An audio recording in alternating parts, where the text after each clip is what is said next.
Muibi, Mm-mm. ada kejadian dari salah satu pendengar Scary Things yang gue dapat dari email. Sebut aja namanya Nisha ya. Ada temennya Nisha, dia tuh mau liburan. Nah, biar murah, nginep di kosannya Nisha di Batam. Terus yang tadinya mau liburan murah, tapi dia malah kena teror di kosan itu. Jadi kejadiannya ini terjadi di tahun 2018. Nah, Nisha ini keterima kerja di salah satu perusahaan yang ada di Batam. Karena dia bukan orang Batam, jadi dia tinggal di kos-kosan. Akhirnya Nisha ngekos di kosan yang daerahnya masih masuk ke perumahan elit. Hitungannya masih kos-kosan bagus lah. Dan dapat kamar di paling depan. Nah, malam pertama Nisha tidur di kos-kosan itu, tiba-tiba listrik kamar dia tuh mati. Terus langsung tuh dia ngecek keluar jendela. Dia mikir mungkin listriknya tuh jelek, tapi ternyata nyala. Terus langsung tuh dia keluar dari kamar, mau ngeliat kamar lain tuh pada mati atau enggak. Tapi pas dia keluar, nggak ada satupun kamar yang mati, Bi. Di situ Nisha tuh nggak mau negative thinking. Dia mikir mungkin kamar yang dia tempatin emang listriknya kurang bagus aja. Dan pas dia masuk kamarnya lagi, bener aja, gak lama listriknya nyala sendiri. Terus Bi, tiba-tiba banget, sekitar jam 2 pagi, AC kamar kosannya Nisha tuh mati sendiri. Terus gak lama, lampunya mati juga. Tapi di situ Nisha lanjut tidur aja tuh. Dia milih buat nyuakin aja lah. Sampai akhirnya jam 5 pagi, di situ Nisha tuh ngerasa banget kalau dia tuh kayak abis diteriakin sama orang sampai dia tuh kebangun. Akhirnya dia kebangun tuh. Dia sholat, laptopan sebentar, dan langsung siap-siap buat kerja. Terus pulangnya si Nisha tuh naik Gojek. Nah, bapak Gojeknya tuh berusaha ngajak Nisha ngobrol. Dia penasaran nih sama tujuannya si Nisha, yaitu si kosannya dia. Terus gak lama bapaknya tuh ngomong, "Dek, saran saya pikir-pikir lagi ya kalau mau netep di kosan itu." "Kenapa Pak emangnya?" "Kosan itu kan terkenal, Dek. Udah banyak yang meninggal di sana. Oh shit. Masa Ade nggak ngalamin apa-apa? Semua yang di sana nggak ada yang tenang." Di situ Nisha kaget banget tuh. Terus dia minta bapaknya ceritain lebih banyak lah. Jadi Bi, kosan itu dulunya tuh rumah mewah. Ada satu keluarga yang tinggal di sana, suami, istri, dan 2 anak. Nah, kamar utamanya tuh ada di sisi depan sebelah kiri, yaitu tempat kamar si Nisha. Jadi pernah ada kejadian si istri ini ketahuan bawa laki-laki lain ke kamar. Dan di situ suaminya tuh langsung ngebacok istrinya sampai meninggal di kamar itu. Anjing. Terus 2 anaknya juga dibunuh di kamar itu. Nah, abis itu rumah itu dijual tuh, berkali-kali ganti pemilik, renovasi dan lain-lain. Tapi tetap aja tuh selalu ada kejadian aneh di situ. Dan akhirnya itu dijadiin kos-kosan. Waktu jadi kos-kosan, ada satu penghuni bunuh diri di lantai 2 karena patah hati. Gila. Dan awal tahun 2018 ada teknisi AC mati kesetrum di lantai 3. Jadi kayak terkutuk gitu tempatnya ya? Iya benar Moy. Bahkan Pak Gojeknya aja nih nyuruh Nisha buat searching di Google dengan masukin nama perumahan itu. Pasti ada beritanya. Terus udah tuh Nisha jadi makin was-was. Sesampainya dia di kosan, Nisha ngecek semua info yang dikasih tahu sama Pak Gojeknya. Dan ternyata bener. Tapi hebatnya, di sini Nisha tuh masih berusaha positive thinking. Pokoknya dia di situ bilang selama dia nggak ngapa-ngapain dan nggak ada niat jahat, dia nggak akan kenapa-napa. Singkat cerita, teman-teman Nisha pada datang nih, mau pada liburan ke Batam terus ke Singapura, sekalian nengokin Nisha. Akhirnya pada nginep juga tuh di kosannya si Nisha. Jadi ada satu temennya Nisha yang indigo, sebut aja namanya Yanti. Pas dia nginep di kosannya Nisha, Yanti di situ diem banget. Padahal ya Bi, listrik kosannya Nisha tuh di situ lagi nggak mati sama sekali. Di situ sebenarnya Nisha tahu nih kalau Yanti tuh lagi ngeliat sesuatu, tapi nggak ditanya sama sekali lah sama Nisha. Akhirnya besokannya mereka mutusin buat liburan ke Pulau Bintan dulu. Sambil nyetir, Nisha nanya lah ke Yanti, kenapa dia diem aja. Akhirnya di situ Yanti cerita, katanya Yanti, yang dibilang Pak Gojek itu benar. Yanti nanya ke Nisha, apa dia ngerasa ada gangguan. Terus Nisha tuh ngejelasin kalau listriknya dia tuh sering mati dan dia sering kebangun juga tiba-tiba. Nah kata Yanti Bi, listrik sama AC itu suka dimatiin sama sosok laki-laki. Sosok ini tuh sering ngintip pas Nisha lagi mandi. Sementara kalau yang suka kebangun tiba-tiba itu Karena ada sosok dua anak kecil yang selalu narik-narik Nisha dan pengen main sama Nisha. Yang dibunuh itu kali ya? Iya, gue juga mikirnya sih gitu. Nah kadang anak-anak ini tuh juga suka ngebangunin Nisha waktu dia tuh mau dijahatin sama penunggu yang lain gitu. Sosok anak-anak ini tuh seneng sama kakak-kakak gitu. Mereka suka main di gantungan bajunya si Nisha. Dan pas mereka lagi ngobrol seru tadi malam, Yanti tuh sendirian. Yanti tuh diem aja karena tiba-tiba mereka tuh nunjukin diri ke Yanti di cermin. Dan di situ si Yanti bener-bener shock. Ya. Akhirnya udah tuh, mereka berusaha ngelupain cerita horor, terus lanjut liburan. Tapi si Yanti ini, dia tuh bener-bener kepikiran banget. Dan dia tuh jadi kayak gak seru gitulah, jadi banyak diem. Akhirnya si Yanti tuh mutusin untuk pulang aja lah, balik lagi nih ke bandara, gak jadi ke Singapura. Yanti nyuruh Nisha buat cepet-cepet pindah kosan. Terus dia tuh juga bilang kalau akan ada hal buruk kalau Nisha tuh gak pindah-pindah. Anjir. Setelah teman-teman Nisha pergi, bener aja Muibi, gangguan yang Nisha dapet tuh makin parah. Listriknya tuh mati hidup lebih sering dan kesannya tuh kayak sengaja. Pernah juga pintu Nisha tuh ditahan, jadi dia tuh gak bisa keluar atau masuk gitu. Kayak handle-nya tuh ada yang megang dari luar atau dalam. Terus waktu tidur, tangan sama kakinya Nisha tuh ditarik berkali-kali sampai dia tuh kebangun tiap waktu, sampai dia jadi kurang tidur. Wah anjir sih. Dan puncaknya, setelah semalaman mereka ganggu Nisha tuh bangun dengan posisi kaget banget. Jadi tuh kayak ada yang narik kakinya Nisha kenceng banget, kayak maksa gitu nariknya. Nisha di situ kebangun bener-bener setiap jam, dari jam 1, jam 2 sampai jam 3. Dan tiap bangun AC dan listriknya tuh mati hidup, kayak ada yang mainin saklarnya. Tapi akhirnya di situ Nisha ketiduran dan dia niat untuk bangun jam 7 terus nyebrang ke Singapura sendirian. Nah akses Batam ke Singapura kan emang gampang banget tuh, cuma 50 menit. Dia bisa kesana naik kapal, terus ongkosnya juga lumayan lah, cuma 200 ribuan pulang pergi. Jadi si Nisha bisa ngejauh dulu lah dari kosannya, terus bisa tenang juga. Tapi Muihbi, waktu Nisha mau bangun dan siap-siap di jam 6 pagi, badannya tuh rasanya berat banget, benar-benar berat banget. Di situ Nisha lemes, nggak bisa ngangkat badannya sama sekali. Sampai akhirnya dia tidur lagi tuh. Jam 7 dia berusaha bangun lagi, tapi sama, benar-benar berat. Terus dia lanjut tidur lagi. Jam 9 kebangun, sama, masih berat. Akhirnya dia bangun, terus lanjut jam 11 sampai jam 1, sampai akhirnya di jam 3 sore. Di situ Nisha ngerasa tuh badannya dia tuh kayak dikendalin banget. Akhirnya sekuat tenaga dia bangun, dia nyeret kakinya ke kamar mandi karena kaki itu udah bener-bener berat banget, tapi dia paksain. Dia berusaha tuh akhirnya nyetir ke mall terdekat. Tapi anehnya Muihbi, semakin jauh Nisha dari kosan, semakin lega gerakannya, ringan badannya. Dan Nisha akhirnya cuma ngabisin waktu 2 jam buat keliling mall. Setelah 2 jam, Nisha pergilah ke rumah atasannya yang emang baik banget sama dia. Karena si Nisha tuh udah bener-bener takut banget lah buat balik lagi ke kosan. Sesampainya di sana, istri bosnya tuh yang biasa Nisha panggil ibu, kaget banget sama kondisinya Nisha. Katanya dia ngelihatnya si Nisha nih jalannya sempoyongan, pucat, bahkan menurut ibu bibirnya Nisha tuh putih. Di situ Nisha cuma bilang, "Bu, aku mau tidur, tolong." Dia langsung nyuruh Nisha tidur di ruang tengah, dan di sini Nisha tuh bener-bener langsung tidur tuh. 3 jam Nisha tidur, sekitar jam 9 malam Nisha kebangun, dan si ibu nanyain kondisinya dia. Di sebelahnya si ibu nih ada suaminya juga nih, yang atasannya si Nisha juga. Nisha akhirnya di situ ceritain lah gimana dia nggak bisa ngegerakin badannya sampai teror-teror yang terjadi di kosannya dia. Terus di situ ibu tuh minta Nisha buat pindah dari kosan itu dan nawarin untuk tinggal sementara di rumahnya. Akhirnya tanpa basa-basi Nisha tinggal di rumah bosnya tuh beberapa hari. Dan pas dia udah siap, dia mau ngambil semua barangnya di kosannya. Akhirnya Nisha, ibu sama Dini, ART rumahnya si ibu, datang tuh setelah maghrib ke kosannya Nisha. Di situ dia juga bilang sama pengurus kosnya kalau dia tuh nggak mau ngelanjutin ngekos di sana. Nah, karena area parkir depan kos sudah penuh pas malam, akhirnya mereka parkir di dekat minimarket.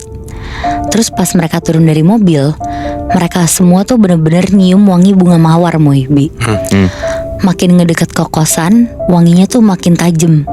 Sampai di depan kamar kosan Nisha, dia tuh langsung buka pintu kosan pakai kartu akses, terus dia langsung masuk ke dalam tuh.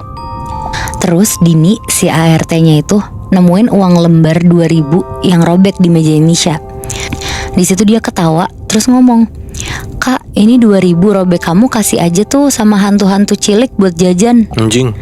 Di situ dia tuh kayak ngejek gitu kan. Di situ Nisha langsung marah banget tuh. Dia bilang ke Dini buat nggak boleh sembarangan ngomong, karena kan beneran ada anak kecil kan di situ. Dan setelah mereka selesai nge-packing semua barang, pas lagi ngeluarin barang-barang Nisha, tiba-tiba banget Muibi, lampu kosannya tuh mati. Di situ mereka diem, berusaha nggak bereaksi apa-apa. Terus si ibu tuh bilang buat tetap ngeluarin barangnya tapi pelan-pelan aja. Terus Dini mulai ngeluarin satu box Nisha yang ternyata berat banget, padahal isinya tuh nggak ada apa-apa.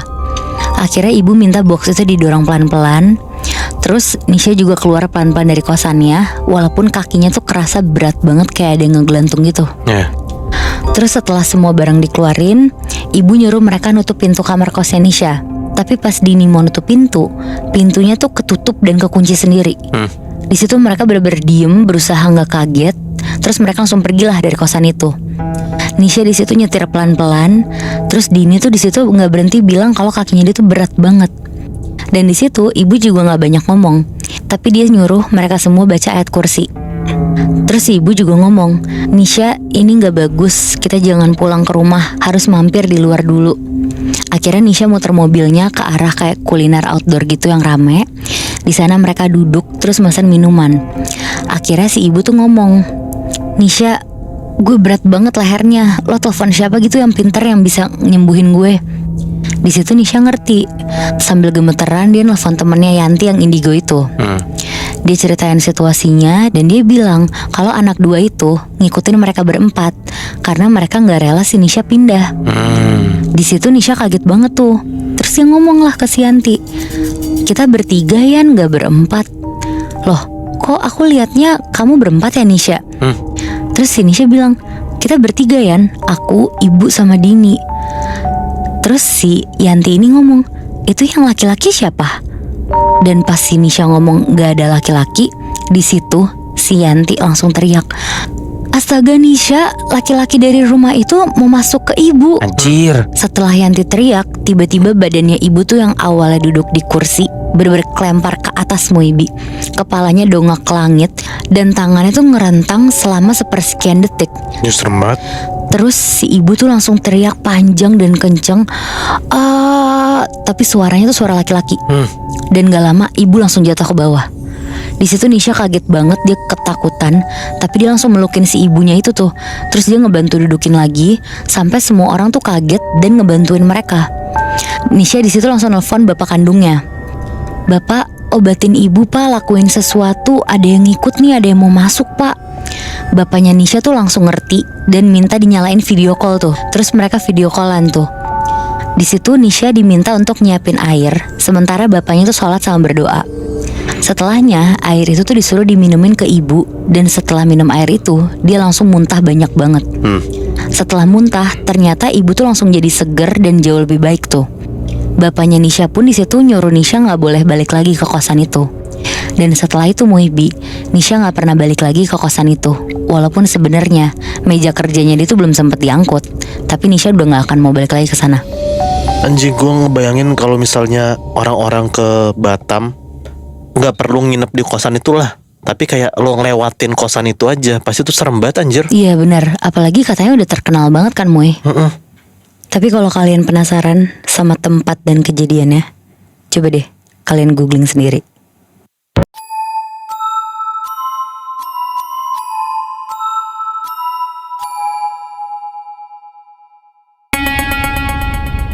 Kejadian yang gue ceritain ini sama juga di apartemen. Yang alami tuh namanya Dinda dan terjadi di tahun 2017. Oke. Dinda tuh baru aja pindah dan tinggal di salah satu apartemen di Jakarta Utara. Dan sendirian nih.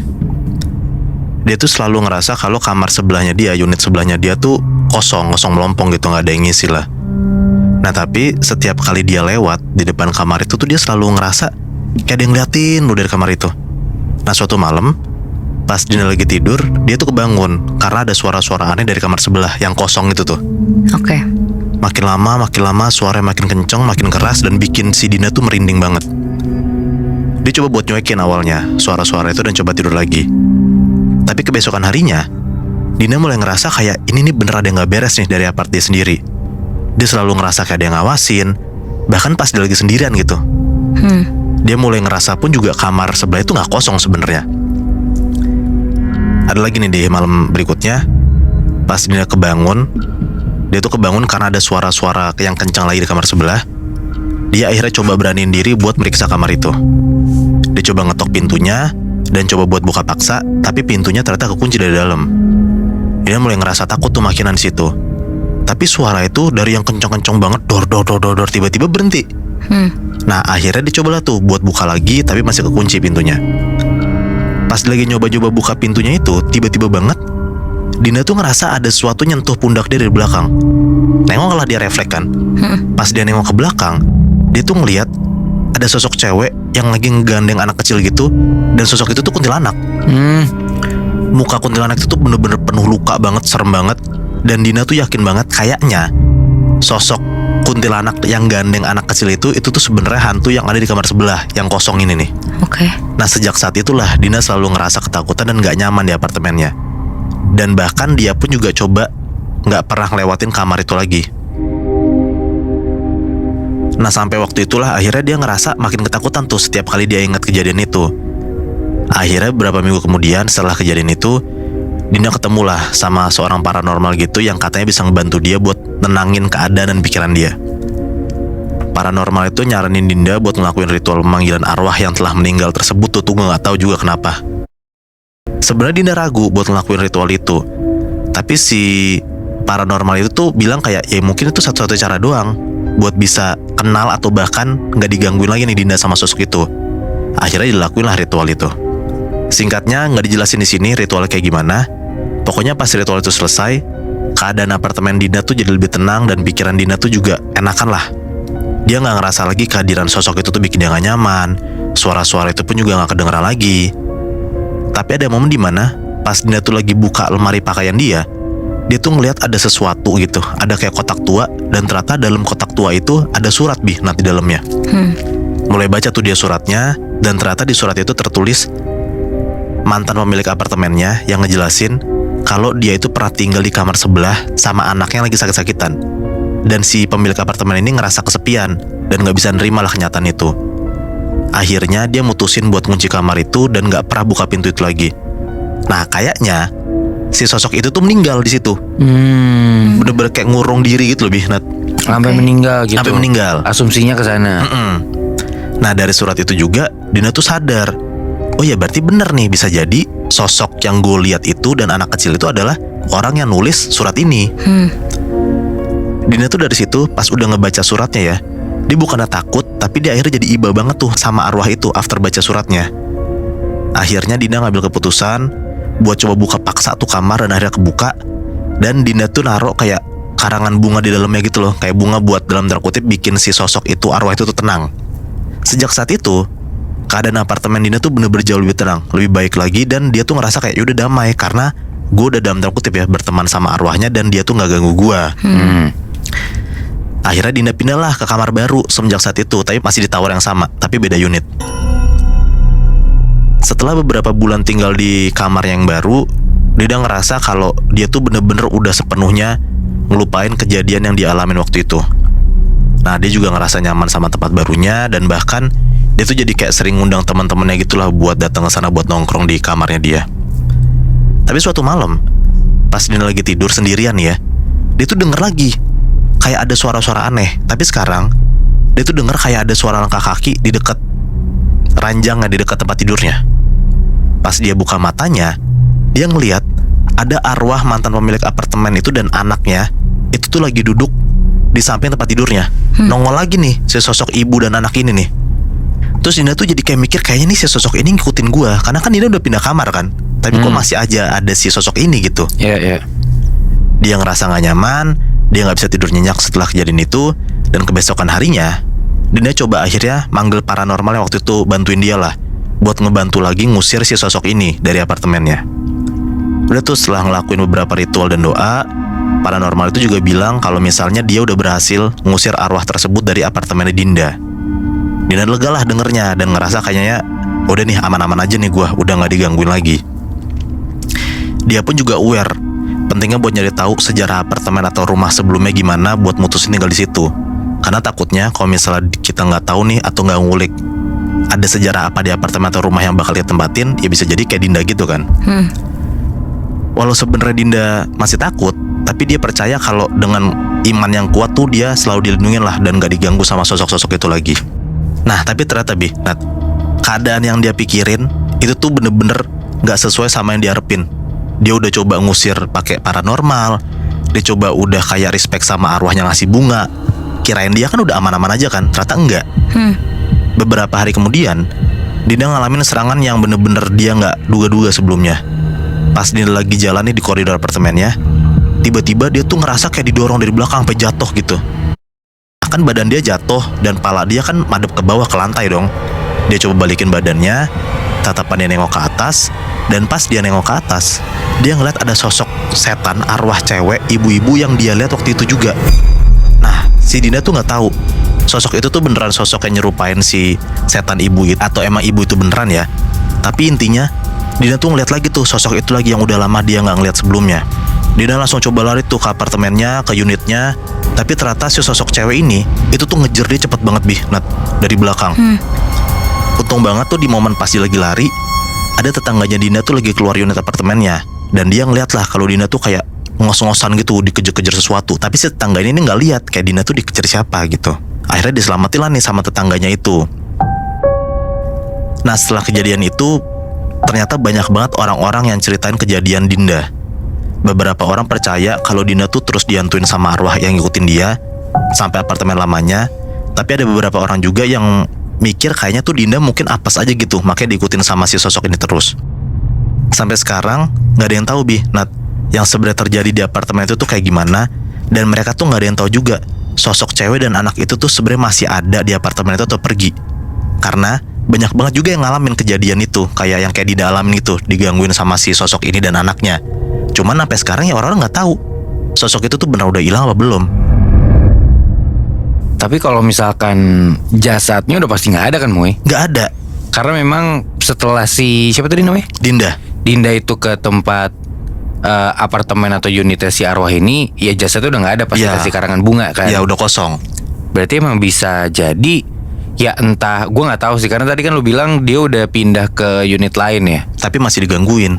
Ya bisa jadi sih emang gentayangannya bukan di unitnya doang. Maksudnya biasanya kan orang tuh setelah ada penghuni di situ, terus ada orang lain yang menghuni unit situ digangguin. Tapi ini jadinya malah kayak satu apartemen gitu ya. Iya kayaknya emang dia nggak cuman penunggu si satu unit doang, tapi kayak dia emang benar-benar jadi penunggu apartemen itu deh Bi.